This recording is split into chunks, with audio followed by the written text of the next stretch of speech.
চীনে bus driver হওয়া অনেকের কাছে যতটা সহজ মনে হয় বাস্তবতা ঠিক ততটাই কঠিন। সাধারণভাবে ড্রাইভিং লাইসেন্স মানেই কয়েকটা পরীক্ষা পাস, কিন্তু এখানে ব্যাপারটা পুরো আলাদা। বাস চালক হতে হলে আপনাকে এমন এক স্তরের দক্ষতা দেখাতে হবে যা সত্যি অবাক করার মতো। এখানে শুধু গাড়ি চালানো জানলেই হয় না, দরকার নিখুঁত নিয়ন্ত্রণ, ধৈর্য আর অসাধারণ ভারসাম্য।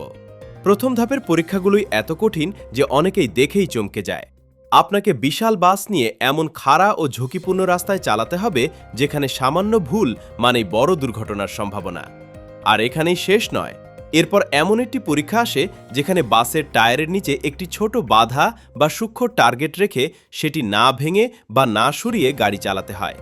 অর্থাৎ আপনার স্টিয়ারিং কন্ট্রোল হতে হবে একেবারে মিলিমিটার লেভেলের নিখুঁত। তারপর আসে আরও অবিশ্বাস্য চ্যালেঞ্জ। 3টি ডিমের চারপাশ দিয়ে বিশাল বাস চালিয়ে যেতে হবে, কিন্তু কোনো ডিমই ভাঙা যাবে না। একদিকে ভারী যানবাহন, অন্যদিকে ভঙ্গুর ছোট ডিম।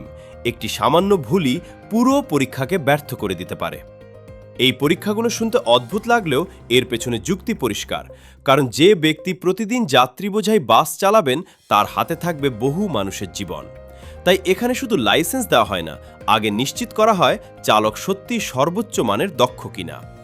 এটাই দেখায় কিছু দেশে ড্রাইভিং শুধু একটি কাজ নয়, এটা এক বিশাল দায়িত্ব।